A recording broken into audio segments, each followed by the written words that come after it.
It's really a great accomplishment, and we're very proud of our student athletes. And we'd like to take this morning to celebrate with them, with you, because this is a big deal.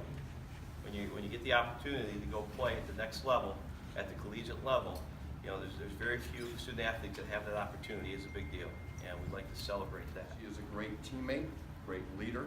She's had the opportunity over the past 4 years to be a state finalist, an all-state swimmer as well. Jordan was a mainstay in our defensive line for the last 2 years, where he finished this season, his senior season, with 26 solo tackles, 10 assists, 5 tackled for losses, 2 sacks, and 1 fumble recovery.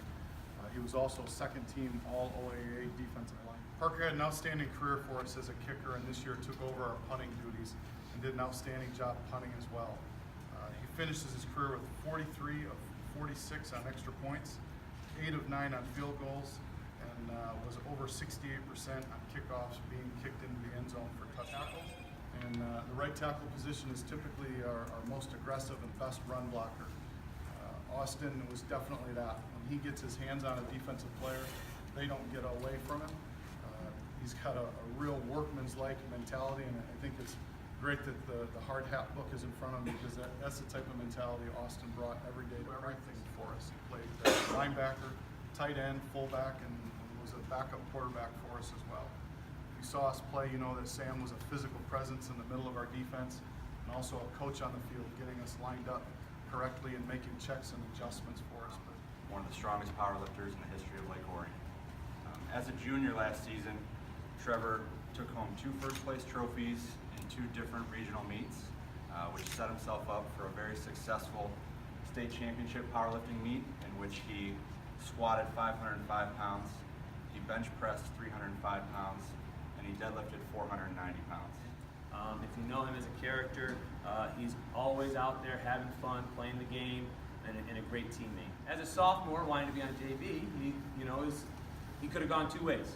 He could have, kind of just turned away and said, you know what, we're done with this, or he could put the work in the off season, come back, and make varsity the next year. And not only did he make it, he was a key part of our team his last 2 years. So without a doubt the most technical player on the team these last 3 or 4 years.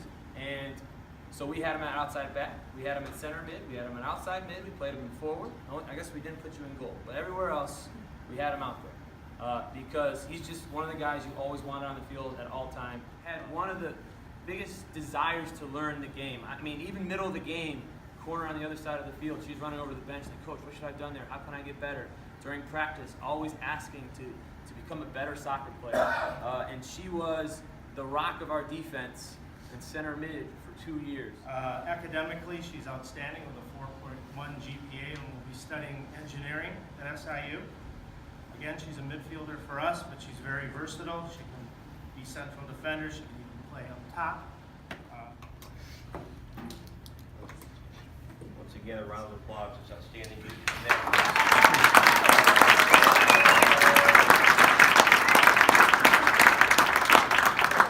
It's unreal just to put everything together academically and athletically, and to be able to go on to this next step. It's just amazing. Obviously, this is something you thought about. It's a hard decision to try to decide where you're going to spend your future. How much of a process was that, and how relieved are you that it's over? This took 4 years. This was 4 years in the making for me, at least. It's a very hard decision. I wasn't even sure if I wanted to swim in college when I was a freshman, but my love and passion for swimming really just drove my mission to swim and find somewhere that was right for me. Pretty awesome opportunity. I'm really lucky kind of to be at the time where it's starting to become a bigger program and that they're starting to offer it at colleges. Midland is the first in the country to start offering it as a varsity sport. So hopefully that, like Coach Creed just said, I'll kind of be on the forefront of that, and hopefully there will kind of be a ripple effect between all the colleges so that we can see powerlifting grow to the colleges and then hopefully to the Olympic level. I think it's a big deal. It's a culmination of a lot of years of dedication in the classroom and on the athletic field. It's also, these kids don't get here by themselves. It's their families and their parents' commitment behind them.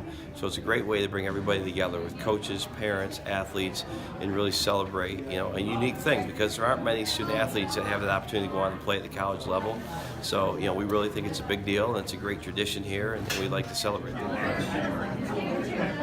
The hard hat is it's something I gave my football teams a few years back, and it's a book written by John Gordon And it's about a young man who played lacrosse at Cornell and tragically lost his life while playing. But the legacy he left behind with his teammates and with that program was basically the way that he lived his life and how to be a great teammate, how to be a successful college athlete. And because of guys like him, really turned that program around and really, so it's a great lesson for our kids, great example for our kids.